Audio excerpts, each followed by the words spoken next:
quand il fit couvrir la montagne avec la nuée, il appela Moïse pour entrer à l'intérieur. Amen.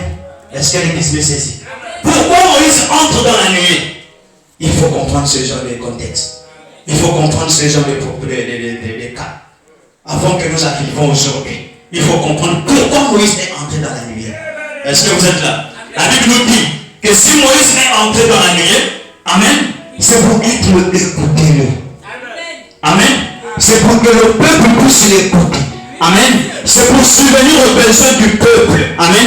Parce que Dieu, pour parler à un peuple, il faut qu'il passe par un prophète. Amen. Et pas n'importe quel prophète comme nous voyons aujourd'hui. Non. Un prophète confirmé. Et pour être un prophète appelé de Dieu, et pour être la voix de Dieu, il faut entrer dans la nuit. Est-ce que vous me saisissez? Est-ce que vous me saisissez? Nous lisons Dieu devant nous, nous faisons appeler la parole. Amen. Nous appelons l'orateur de la parole lui-même. C'est William Marion Branham. Dieu dévoilé. Prêché le 14 6e mois 1964. Amen. Je lis la parole de Dieu. Il dit, Père, je te rends grâce que tu aies caché cela aux sages et aux intelligents et que tu l'as révélé aux petits enfants, à ceux qui veulent apprendre. Paragraphe 115. Dieu cachait derrière le voile. Moïse se voilait le visage. Moïse était la parole vivante. Voilé à cette époque-là. Les gens ont vu cette colonne de feu. Ils ont dit, maintenant, nous sommes convaincus. Voyez que Moïse parle. Est-ce que vous êtes là? Ils ont dit quoi? Que Moïse parle. Après qu'il est quitté de la nuit. Amen. Que Moïse parle de peur que Dieu ne parle pas de peur que nous ne mourions. Moïse est entré directement dans cette colonne de feu. Amen. Moïse est entré dans la colonne de feu. Amen. Et nous comprenons là-bas que dès que Moïse est sorti, Moïse est sorti avec le nom de Dieu. Amen. Parce que l'Éternel pouvait dire que va dire aux enfants d'Israël, s'ils te posent des questions, dis-leur que c'est Jésus qui m'a envoyé. Amen. C'était pour dire que le Jésus, le écouteur était désormais Moïse. Amen. Pourquoi? Parce qu'il revenait de la nuit. Amen. Amen. Pour un grand titre, il était adopté. Amen. Parce que lorsque nous sommes adoptés, le nom de Dieu devient valable que le nom de celui qui monte dans la nuit. Amen. Amen. Est-ce que vous êtes là? Donc Moïse, pendant qu'il était un homme ordinaire, il était frère. Amen. Dès qu'il est monté dans la nuit, dès qu'il est rentré dans la nuit, frère, Moïse n'était plus frère. Moïse était devenu le écouteur. Moïse était devenu ainsi dit le Seigneur. Moïse était devenu Dieu dans la chair humaine. Parce qu'il revenait de la nuit. Est-ce que vous m'écoutez? Amen. Ça c'est Moïse. Et quelques années après, 800 à 400 ans après, nous revoyons cette même lumière refaire surface. Est-ce que l'église me saisit? La lumière refait surface où? Dans Matthieu 17. Est-ce que vous êtes là? Mais cette fois-ci, c'est plus avec Jésus. Cette fois-ci, c'est déjà avec une autre personne. Amen. Est-ce que l'église me saisit? Elle n'était plus avec Moïse, elle était maintenant avec une autre personne au monde, à la montagne de transfiguration. Amen. C'est dans Matthieu 17. Est-ce que l'église est là? Nous allons lire Matthieu 17, c'est ça notre sujet. Matthieu 17 à son verset 1er. Amen. 6 jours après, Jésus prit avec lui Pierre, Jacques et son frère. Et il les conduisit à l'écart d'une haute montagne. Et il fut transfiguré devant eux. Son visage resplendit comme le soleil, et ses vêtements devinrent comme la lumière. Et voici Moïse et Élie apparurent s'entretenir avec lui.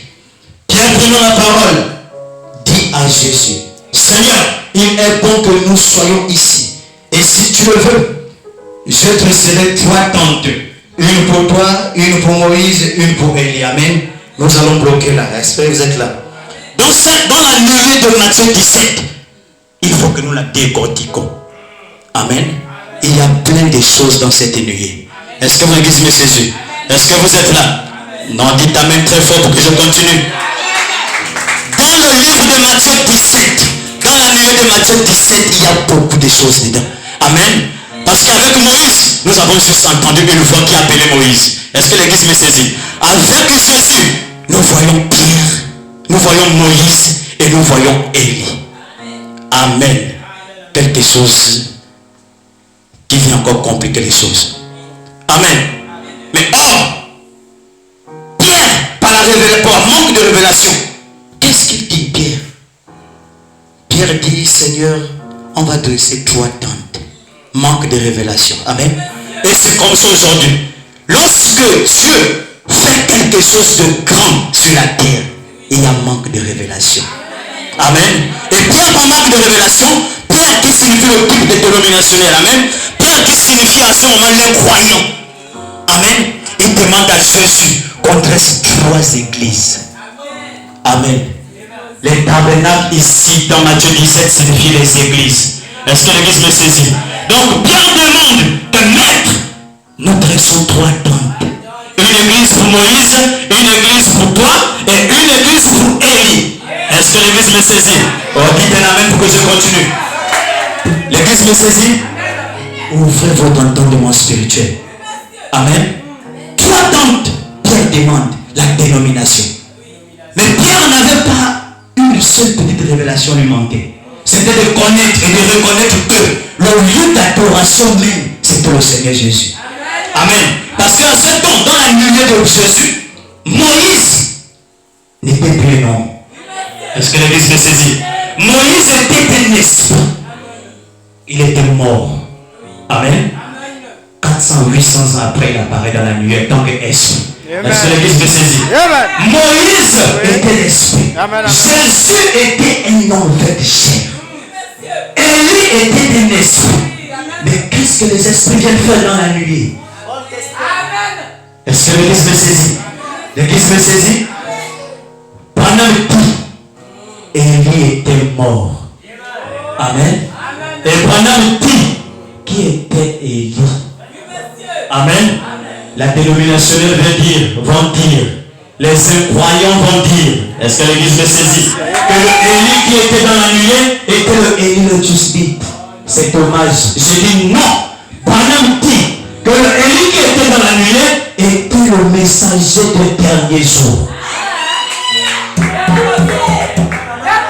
Oh, dites un amen. Est-ce que l'église me saisit?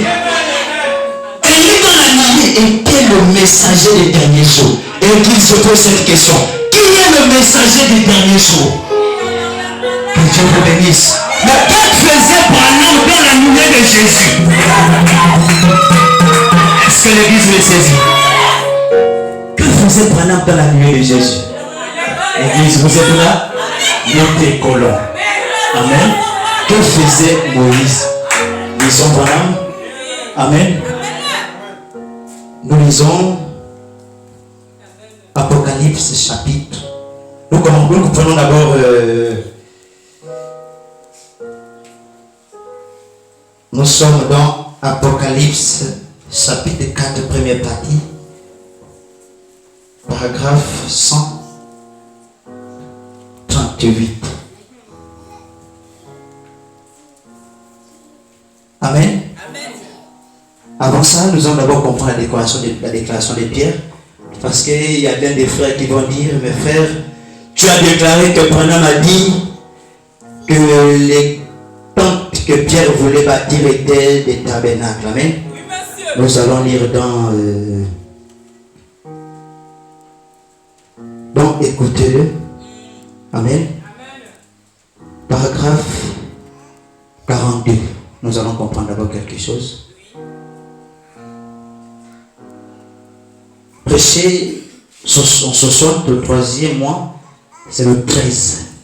Amen. Eh bien, qu'arrive-t-il là? Aussitôt que le surnaturel fut accompli, Pierre fut tout excité. Il dit, je vais vous dire ce que nous allons faire. Dressons 3 tentes ici. Formons 3 différentes dénominations. Amen. 3 différentes dénominations. Écoutons. 3 différentes dénominations. Nous en aurons une pour ceux qui aimeront observer la loi de Moïse. Amen. Nous les laisserons adorer dans cette tente-là. Ceux qui veulent observer les paroles des prophètes, nous les laisserons adorer dans cette tente-ci. Amen. Et ceux qui veulent croire ce que Jésus a dit, nous les garderons dans cette tente-là. Amen. Je suis très content que Dieu ait arrêté cela. Amen. Et si nous avons observé la loi à la justice, sans miséricorde, vous ne pouvez pas être sauvé par la loi. Amen. La loi n'a pas de salut. La loi vous condamne seulement. Elle vous dit que vous êtes un pécheur et coupable. Mais elle n'a pas de miséricorde. Amen.